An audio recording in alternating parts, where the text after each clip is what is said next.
I want to talk about what it's like to make new friends in your 40s and 50s and beyond. It's just not the same as when you're in your 20s and even in your 30s.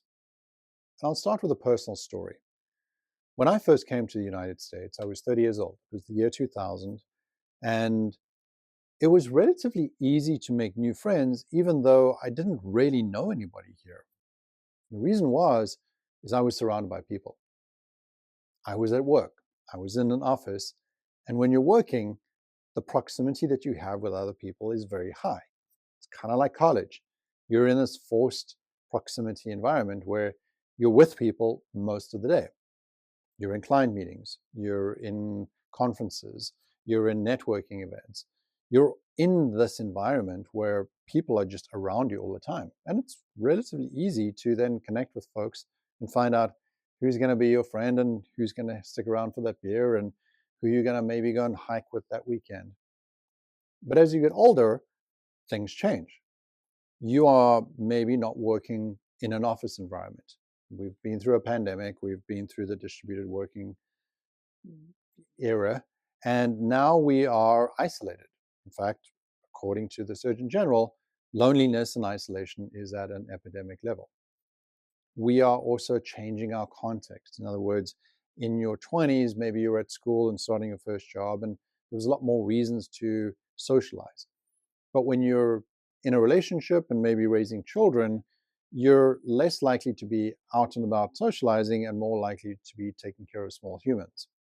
And that might mean spending your weekends at a game, watching practice, at an activity versus socializing and going to the club.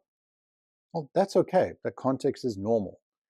But I think what really strains our ability to create new relationships and even sustain old ones is that we are using methods that we learned as 20-year-olds to try and activate these new friendships when we're in our 40s and 50s. So I'll give you an example. I went through a divorce, and that divorce resulted in changing relationships. Friends of mine who had been friends of the couple were no longer friends of the couple. They either justifiably decided not to hang out with us, or maybe now just decided to hang out with my ex.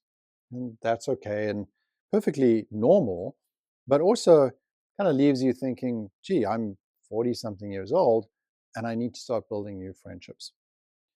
Well, at the time, a friend of mine had taken me to see a cycling race. And it dawned on me that I should actually be participating in the race, not just spectating. Because two things occurred to me. One was the people that were racing had to obviously spend time with each other to race and to practice. In other words, there was a cadence, a repetition, a frequency to the interactions that they were having. Unlike a networking event where you go maybe once, this was something that you would have to do on a regular basis. And so I came up with these three rules. If you're going to make new friends at a later part or more mature part of your life, there are three things that you need to consider. The first is it should be a shared activity. In other words, this is something you do with other people. In other words, it has to be done with other people. You can knit by yourself, you can paint by yourself, but an art class or a knitting class or a cycling training camp, that's something you do with other people. Then it needs to happen regularly. There needs to be a cadence to it.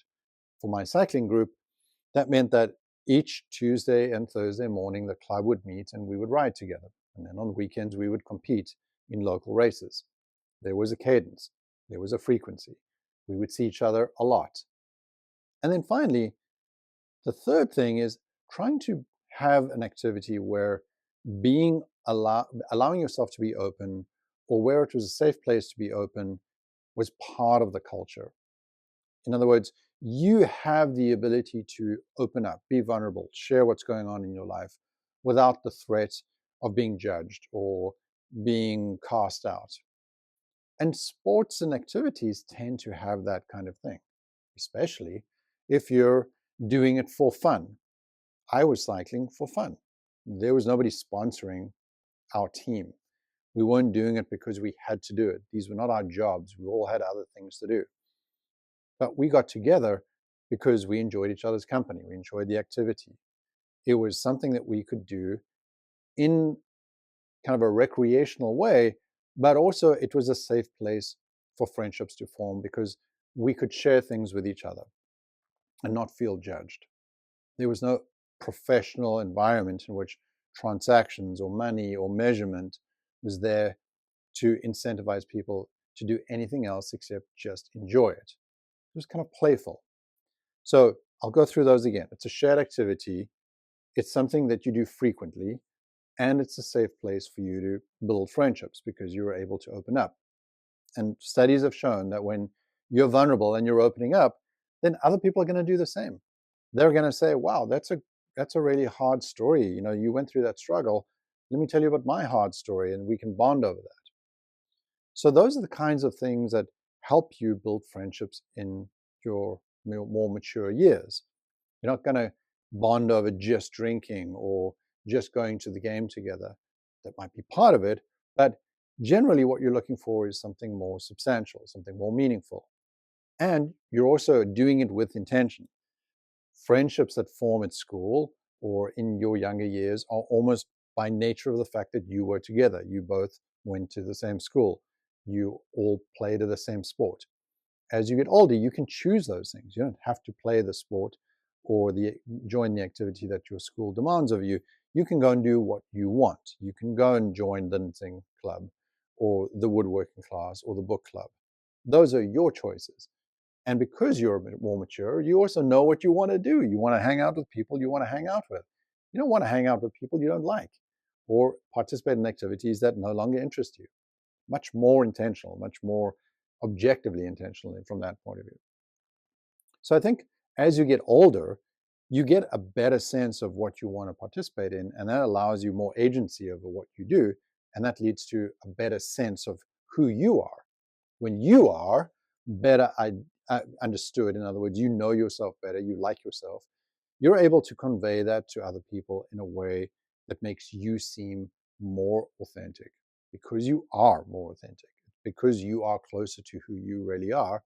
And that makes you more interesting, more attractive, more likely to build a strong friendship.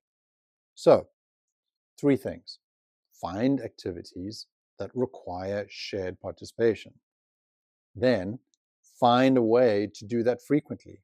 Maybe it's built into the activity. Maybe there's a training and a practice, a frequent class, some way for you guys to just get together. For cycling, I knew that the guys were going to get together on the corner every Tuesday and Thursday. I didn't have to plan it. I didn't even have to text them. I just had to show up. And then finally, make sure that these are spaces that you can share and have stuff shared with you in a safe psychological way so that you can build meaningful relationships. I don't know about you, but I'm 55 now, and I'm tired of talking about the weather. I'm tired of talking about politics.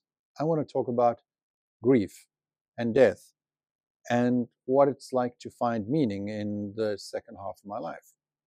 To do that, I need to find people who also want to do that. And so that's my choice. Those are my choices. I want to be in that environment. We have also created Second Harvest.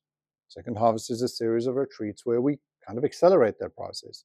These are shared activities, doing it with people where you feel safe, that you are going to hopefully do on a more frequent basis. Many of the people that come to our retreats stay connected. They continue to have conversations. They continue to get together. It is the genesis of something important, but they're doing it by choice and they're doing it with intention. Finally, when you do this, you get to do it in a way that allows you to learn about yourself, fall in love with yourself, like yourself. And I think that's the most important part of all of this, is that when you learn to like yourself, others like you more. And that's the ultimate friendship.